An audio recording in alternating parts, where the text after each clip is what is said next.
বাংলাদেশ জাতীয়তাবাদী দলের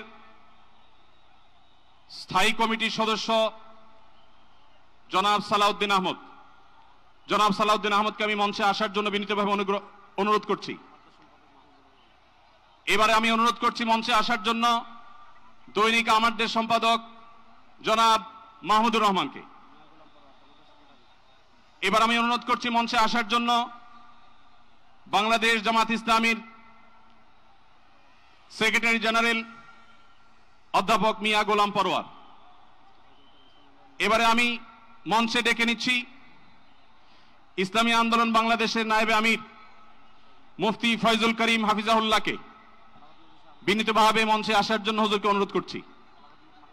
এবার আমি মঞ্চে আসার জন্য অনুরোধ করছি বাংলাদেশ খেলাফত মজলিসের মাননীয় আমির জনাব মাওলানা মামুনুল হক হাফিজাহুল্লাহকে মঞ্চে আসার জন্য বিনীতভাবে অনুরোধ করছি। জনাব মাহমুদুল হাসান সোহাগকে মঞ্চে আসার জন্য বিনীতভাবে অনুরোধ করছি। জনাব লতিফুল ইসলাম শিবলিকে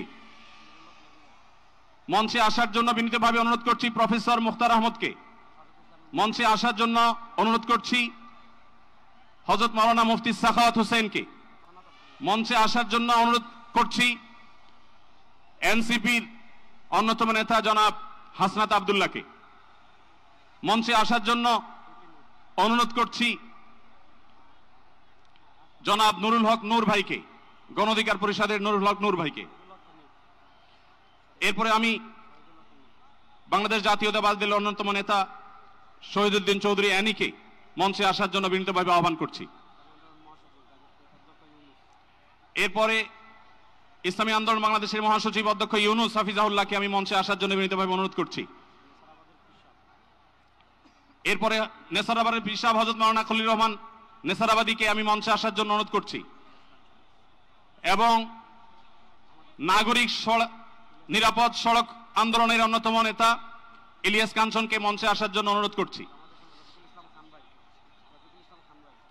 এরপরে মাওলানা রফিকুল ইসলাম খান ভাইকে মঞ্চে আসার জন্য বিনীতভাবে অনুরোধ করছি। তারপরে মঞ্চে আসার জন্য আমি বিনীতভাবে অনুরোধ করছি হযরত মাওলানা হাসান জামিল হাফিজাহুল্লাহকে, হযরত মাওলানা জুনায়েদ আল হাবিব হাফিজাহুল্লাহকে, মুফতি মিজানুর রহমান সাঈদ হাফিজাহুল্লাহকে মঞ্চে আসার জন্য বিনীতভাবে আহ্বান করছি। কবি মহিব খানকে মঞ্চে আসার জন্য আহ্বান করছি। কারি আহমদ বিন ইউসুফ ভাইকে মঞ্চে আসার জন্য অনুরোধ করছি।